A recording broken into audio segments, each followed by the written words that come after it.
Hi to all, welcome to the class 9th Economics chapter People as a Resource. इसके first part में I have talked about the role of education and health in human capital formation. अगर आपने part 1 नहीं देखा है तो आप description में इसका लिंक देख सकते हैं.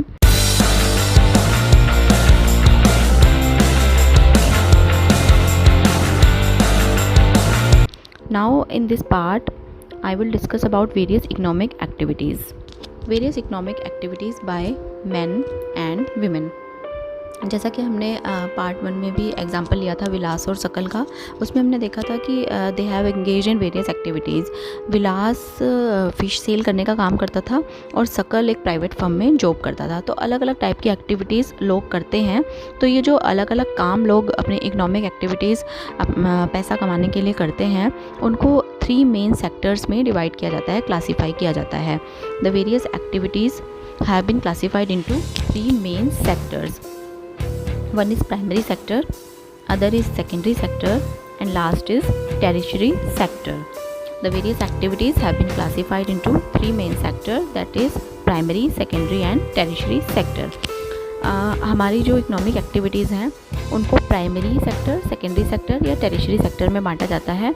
एक्टिविटीज़ या तो प्राइमरी सेक्टर से लिंक्ड होती हैं या सेकेंडरी से या टेरिशरी से. अब हम देखेंगे कि वो कौन सी एक्टिविटीज़ हैं जो प्राइमरी सेक्टर के अंडर आती हैं, कौन सी एक्टिविटीज़ सेकेंडरी सेक्टर में आती हैं और कौन सी टेरिशरी सेक्टर में आती हैं.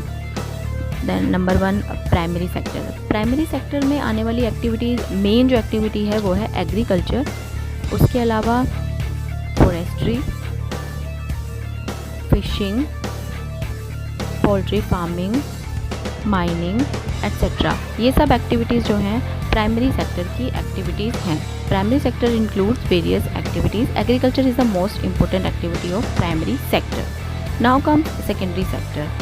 सेकेंडरी सेक्टर में जो एक्टिविटी इंक्लूड होती है that is manufacturing. Manufacturing is included in the secondary sector.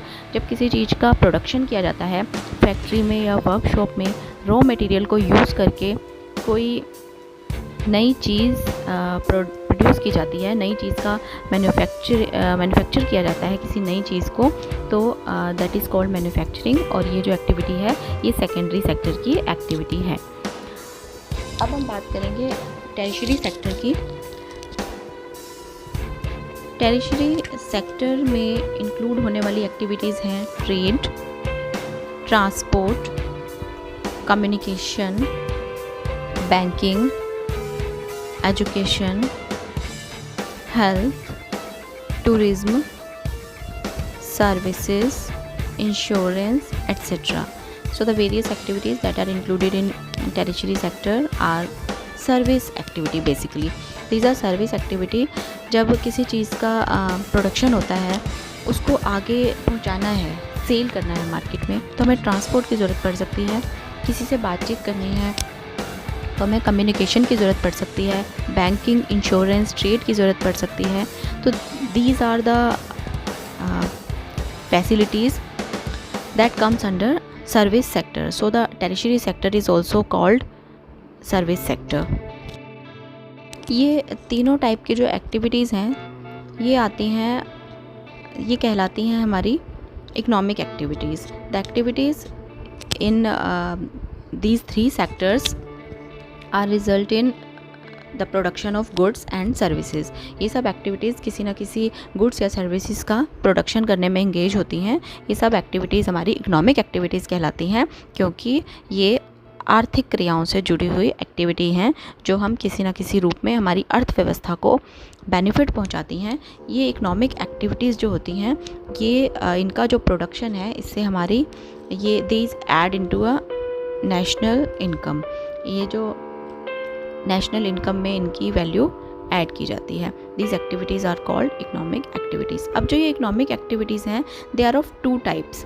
2 parts of economic activities are market activities and the other is non market activities. एक होती है मार्केट एक्टिविटीज़ और दूसरी है non market activities. Market activities जो बाज़ार से related activity होती हैं, जो बाज़ार में मार्केट में किसी चीज़ को परचेज़ या सेल करने के पर्पज़ से की जाती हैं, they involve remuneration to any one who performs. जो ये एक्टिविटीज़ करता है उसको किसी न किसी रूप में बदले में कुछ मिलता है, वो किसी प्रॉफिट के लिए, कुछ रिम्यूनरेशन गेन करने के लिए एक्टिविटीज़ करता है। इट इज़ फॉर पे, रिम्यूनरेशन, प्रॉफिट एट्सेट्रा। इसलिए ये मार्केट एक्टिविटीज़ कहलाती हैं। और जो दूसरी एक्टिविटीज़ हैं वो हैं नॉन मार्केट एक्टिविटीज़, जो किसी प्रॉफिट के पर्पज़ से नहीं की जाती हैं। They are for self consumption. It is for self consumption, हमारे खुद के उपयोग के लिए हम इसका यूज़ करते हैं।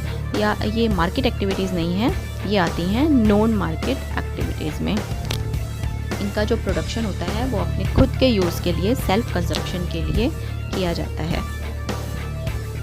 अब हम बात करेंगे डिवीज़न ऑफ लेबर की। हमारे यहाँ हिस्टोरिकल और कल्चरल रीज़न की वजह से there is a division of labour between man and women. पुरुषों और महिलाओं के बीच में जो श्रम का विभाजन किया गया है, लेबर का डिवीज़न हो गया है। कुछ काम ऐसे हैं जो विमेन करती हैं और कुछ काम ऐसे हैं जिनको माना जाता है कि ये पुरुष ही कर सकते हैं। Women generally look after domestic course and main work in the field. Women look after domestic work and man work in the field. जैसे आपने शकल के केस में भी देखा था कि शकल की जो मदर थी वो घर के काम करती थी। She कुक्स food, cleans utensils, washes clothes, cleans the house and looks after her children. और जो शकल के फादर थे वो फील्ड में, खेतों में काम करते थे और जो भी उनका प्रोडक्शन होता था उनको मार्केट में जाकर सेल करते थे और अपनी फैमिली के लिए अर्निंग करते थे। तो ये एक्सपेक्ट किया जाता है कि जो विमेन है वो घर के कामकाज में हाथ बटाएंगी, करेंगी, और जो मैन हैं वो बाहर जाकर परिवार के लिए कमाई करेंगे। जो उनकी मदर थी, शकल की मदर थी, उनको उनकी सर्विसेज के लिए कुछ पेमेंट नहीं किया जाता था। जो वो सर्विस अपनी फैमिली के लिए करती थी, उनकी अपब्रिंगिंग के लिए करती थी, उनको उसके लिए कुछ पे नहीं किया जाता था। वेयर एज जो उनके फादर थे वो जब अपनी फैमिली के लिए कुछ करते थे, उनका पालन पोषण करते थे, तो वो मनी अर्न करते थे। Women are not paid for their services. Women are not paid for their services delivered in the family. The household work done by women is not recognized in the national income. Women जो भी काम करती हैं अपनी family के लिए उसके वो पे नहीं किया जाता है, इसलिए उसको नेशनल इनकम में नहीं ऐड ऑन किया जाता है। जबकि कुछ ऐसी विमेन होती हैं जो लेबर मार्केट में जाकर काम करती हैं। लाइक विलास की जो मदर थी वो फ़िश सेल करती थी, तब उनको उनके काम की वैल्यू, उनके काम का पेमेंट मिलता था, उसको नेशनल इनकम में ऐड किया जाएगा।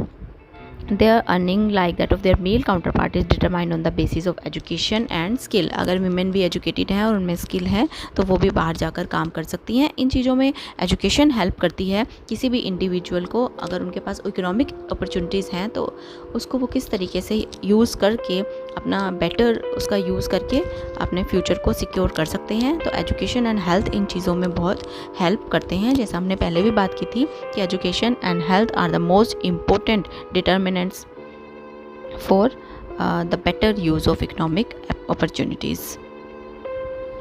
अब हम बात करेंगे क्वालिटी ऑफ पॉपुलेशन की। जो हमारे देश की जनसंख्या है वो अगर अच्छी हो, अच्छी पढ़ी लिखी हो, लिटरेट हो, एजुकेटेड हो, हेल्दी हो, तो वो एसेट हमारे देश के लिए साबित हो सकती है, ना कि एक लाइबिलिटी। जबकि इसके विपरीत अगर ऐसे लोग होंगे, पॉपुलेशन ज़्यादा होगी और लोग पढ़े लिखे नहीं होंगे, हेल्दी नहीं होंगे, तो वो देश पर एक बर्डन साबित होंगे, ना कि वो उनके लिए कुछ नेशनल इनकम में कुछ कंट्रीब्यूट कर पाएंगे। तो जो क्वालिटी ऑफ पॉपुलेशन है it depends upon literacy rate and health of a person and skill formation. The quality of population depends upon the literacy rate, health of a person and skill formation acquired by the people of the country. The quality of the population ultimately decides the growth rate of the country. अगर population की quality अच्छी है तो ये determine करेगी कि हमारी country का ग्रोथ रेट कैसा होगा।